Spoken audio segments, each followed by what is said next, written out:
quelques années, la petite entreprise de maçonnerie de son père est devenue un grand groupe international, 2500 salariés, des chantiers de prestige comme le futur CHU de Nantes ou bien encore le nouvel hôtel Mama Shelter de Rennes. Jean-Paul Legendre, c'est un des grands noms du bâtiment en France. Mais c'est loin des chantiers et des salles de réunion qu'il nous a donné rendez-vous. Retraité depuis 8 ans, il a choisi de nous dévoiler son jardin secret, un parc de 32 hectares dédié à l'art contemporain et surtout un château acquis il y a 11 ans, le domaine des pères. Pas vraiment le caprice d'un homme à l'abri du besoin, mais plutôt l'investissement du cœur, car étroitement lié à l'histoire de sa grand-mère. Ma grand-mère maternelle a été au service des propriétaires de ce château, des Carons de la Carrière, entre 1905 et 1918. C'est-à-dire qu'elle a commencé un métier qui bien sûr n'existe pas actuellement, puisqu'elle était ce qu'on appelle fille de basse-cour. Ensuite, elle a été femme de chambre. Et puis en 1914, pendant la Première Guerre mondiale, les Carons de la Carrière ont mis leur château à disposition des blessés de la Grande Guerre. Et donc ma grand-mère est devenue, une sorte d'aide-soignante. Aide-soignante, voilà. On ne leur demandait pas les diplômes à ce moment-là, on leur demandait de s'occuper des blessés.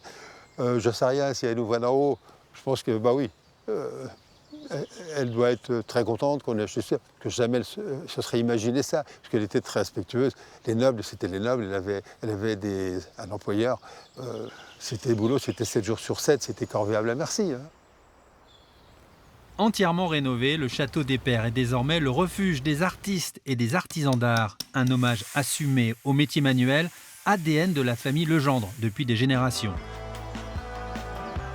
Un outil tient d'ailleurs une place particulière dans le parcours du chef d'entreprise.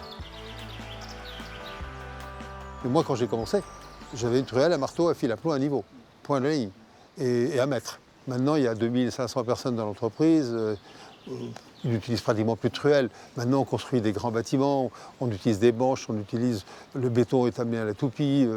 On n'est plus du tout dans le métier, ça a changé. Vous avez quitté l'école très tôt. Je n'étais pas très assidu à l'école, on va le dire comme ça.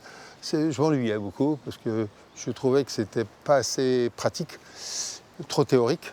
C'est vrai que le directeur d'école me traitait de moi à rien et je répondais c'est pas grave, je suis prêt à tout. J'en ai sorti un bouquin d'ailleurs. Quand j'ai décidé d'arrêter l'école en 68, il a convoqué mon père et à sa grande surprise, mon père lui a dit chez nous, ce sont les enfants qui décident de ce qu'ils veulent faire. Et ses dernières paroles, ça a été je vous souhaite bien du plaisir. On a un nouveau regard aujourd'hui peut-être sur le métier manuel, non? C'est long et c'est une particularité française. Cherchez l'erreur, nous avons 44 nationalités dans l'entreprise. Vous voyez, on doit avoir 55 chefs de chantier à Paris. C'est 55 Portugais. Pour refermer son album breton, Jean-Paul Legendre nous emmène au pied de son nouveau challenge. L'Essentiel, un hôtel de luxe totalement atypique ouvert il y a 1 an dans le parc du château. Un contre-pied au classicisme, une prouesse technique, comme la renaissance d'un fleuron de l'architecture des années 70, le célèbre tripode dans le quartier de la Mabilais à Rennes, un chantier qui a marqué le bâtisseur. Le Mabilais, on l'a entièrement rénové, mais dans son jus. On n'a strictement rien changé, je ne me serais pas permis. L'architecte, c'est Aretsch, qui est un des plus grands architectes de la reconstruction, puisqu'il a refait la ville de Saint-Malo, il a fait l'université Rennes 2, il a fait le Célar à Bru, la passerelle des Arts à Paris. Il a 500 œuvres derrière lui. Jamais je me serais permis de modifier. On a racheté cet immeuble parce qu'il était en déshérence, 6 ans vide. J'habite à 500 mètres, je passais devant pendant des années, tous les matins et tous les soirs. Je trouvais normal que cet immeuble soit vide et qu'il ne soit pas réhabilité. Donc ça, c'était un pari financier, c'était cher, très grosse réhabilitation. Bon, ça a marché. Entre le tripode de la Mabilais construit dans les années 70 et là, l'Essentiel construit il y a 1 an, finalement, le point commun, c'est la liberté de conception totale, non?